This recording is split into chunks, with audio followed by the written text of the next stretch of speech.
Once upon a time, there was a king with 4 wives. He loved his fourth wife the most and would shower her in gold, jewelry, and elegant clothing.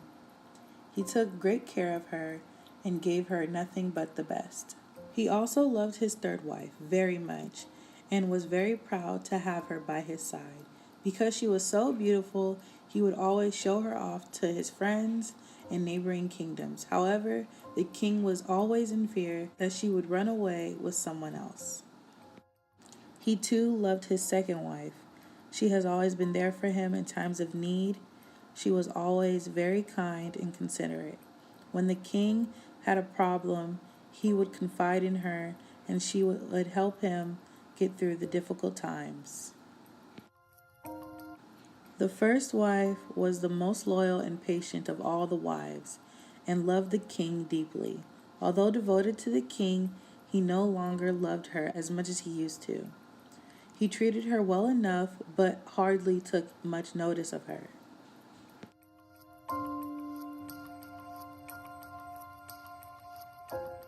The king fell ill. The king knew his time was short, he thought, of his luxurious life and wondered, I now have 4 wives with me. But when I die, will I be all alone? Afraid to go into the afterlife alone, he decided to talk to each of his wives. First, he called on his fourth wife and said, I have loved you the most. I have given you the finest clothing and jewels. I have showered great care on you.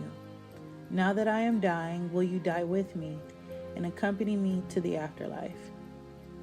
Her response, no, I cannot do that, and walked away without another word. Her answer cut like a dagger right into his heart. The saddened king then summoned the third wife to his bedside. I have loved you all my life, he said.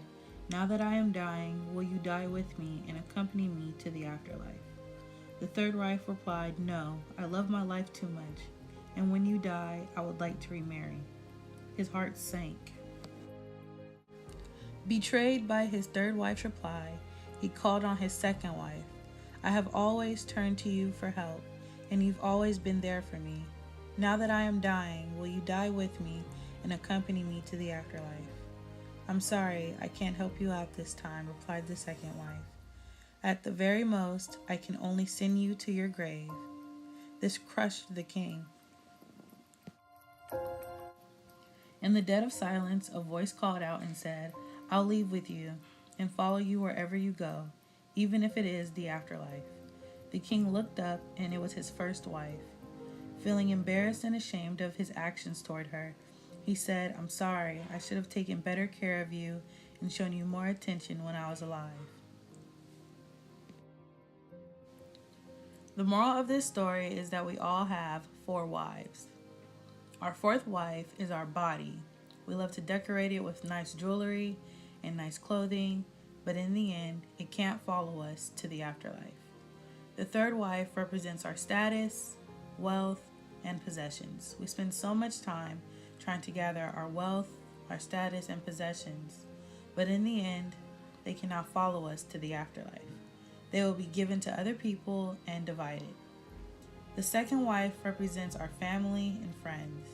We trust them, they're always there for us in times of need, but the furthest that they can go with us is to the grave and send us off to the afterlife. Our first wife is the wife that represents our soul. We usually neglect our soul and forget to take care of our soul. That is the one thing that will follow us to the afterlife.